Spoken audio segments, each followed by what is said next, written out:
Hello and welcome to another video from oorail. In this video we're going to show you how to weather card kits, and you see we make quite a lot of use of these various different companies' card kits. Here you can see we have a mix of some scratch built stuff that used both the scalescenes.com kits as well as the scenery.com kits. They integrated pretty well. I'm quite happy with the end result, and it fits in quite well with some of the other structures that we have on the layout. However, you can see here these still look a little bit shiny and new compared to what they would look like in real life, especially with the locomotives coming out through here, out through the tunnel.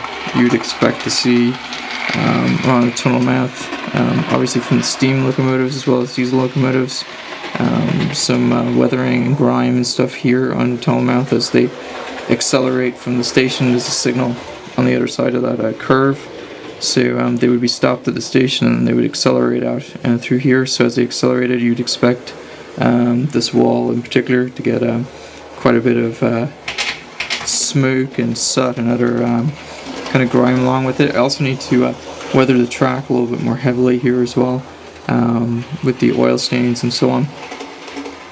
So what we're going to do today is basically show you how to weather some of these card kits, and it's quite simple. And what we're going to do is just give you a contrast between the various before and after, and also show you some other buildings that we've also weathered. So if I pan the camera around here, you can see the difference here between the weathered and unweathered version. So here on the right we have the weathered version, and then here on the left the unweathered version. And you can see kind of provides kind of a matte finish and just makes it look a little bit better. So this here was done with weathering powders, and that's what we're going to be using today. You could also use some paints and so on, but I find that you don't really want to start painting the card kits unless you really know what you're doing. So with the weathering powders, they're a lot more forgiving, and because you're dry brushing them, you're not going to damage the card kit either. So it's actually a pretty good idea for doing it in place as well. Alright, so what I'm going to do is pan out so you can take a closer look at this wall right here.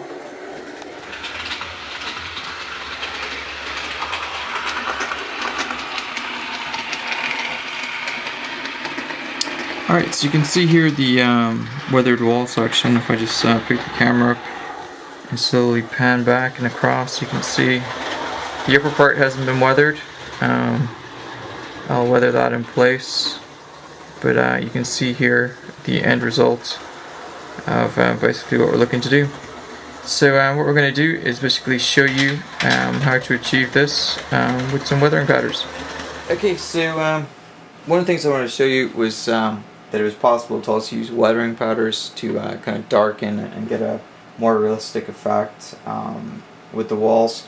So what I used was I used a paintbrush, and I used the AIM weathering powders. Now I used AIM because they're easier for me to get to in the States, but you can use Umbral or any of those other kind of weathering powders, whatever you can get your hands on. So what I did was quite simple. I dipped the paintbrush in weathering powders and just dry brushed it along the outer edge here instead of using the permanent marker, and then I kind of just brushed it down, starting at the top and just kind of caking it on a little bit at the top, and then kind of just brushing it down. So you can see it doesn't turn out too badly because a more weathered effect, but you can see that there's still the brush marks in it. So I was going to show you a quick tip on how to fix that particular problem. So what I'm going to do is I'm going to take a piece of kitchen towel here, and I'm just going to kind of wad it up like so, and then simply take the kitchen towel and just want to kind of smudge the powders like so.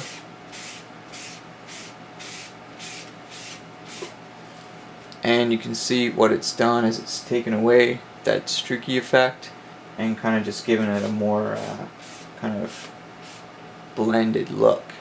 And so if I turn that up like so, you can see just looks a little bit better.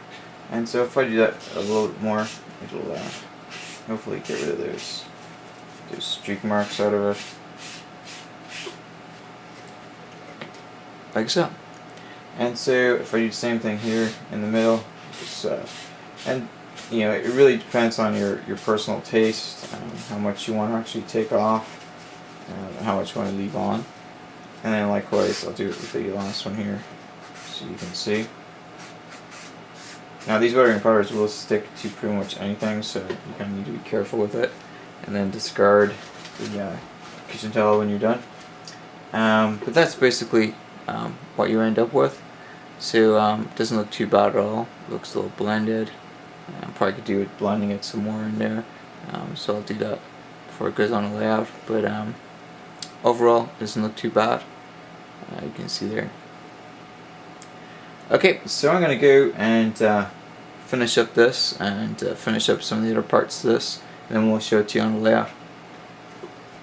So you can see here, this is a Scale Scenes goods depot. You can see where we basically weathered the soot with the chimney as well as along the roof. I used the combination of the dark grime as well as the medium earth tones, and that's just to basically try to give a kind of contrast to colors.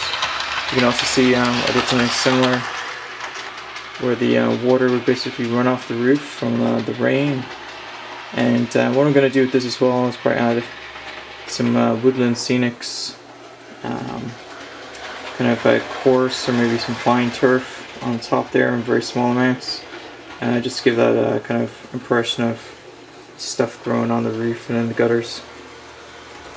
And you can see here, since this is an old building, it would have had some smoke stains from the soot and so on coming from the locomotive, as well as some stains coming along the side there from the water runoff.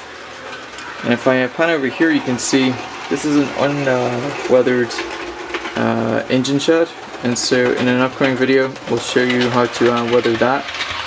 It's been partially weathered in the front, and I'll show you that in just a second. But for now, it hasn't been weathered along the side at all.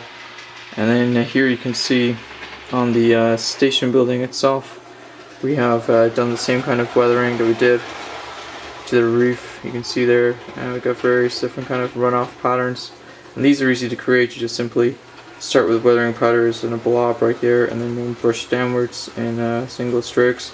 And you want to try to run it out, so here you can see this kind of ran off and then it's pooling down here.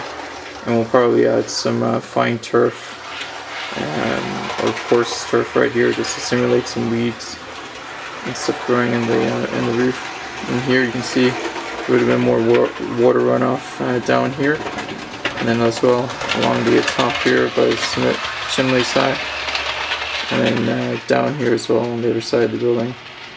And then here we have a water tower. It's been unweathered, so you can sort of see the contrast there between the two. So I'm going to go and show you the front of the engine shed that has been weathered, and then we'll show you a few other shots of this around the layout.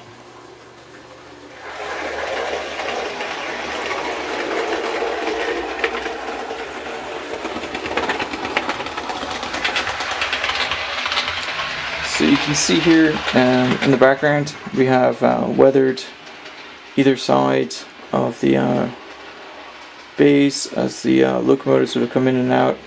They would have smoke, diesel fumes, soot, whether it's diesel or steam locomotives would have hit that wall, and over time that would have become stained. You can see here we haven't done any other weathering but these, but those work out pretty well and they're easy to do.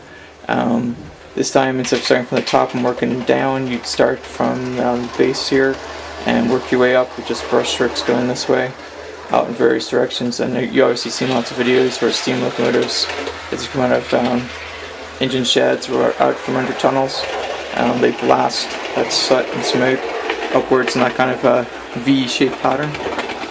And then just to show you that you can do this with any kit, I'm going to show you what we did with the Smart Models free signal box kit. So if you give me a second, we'll pan over to that.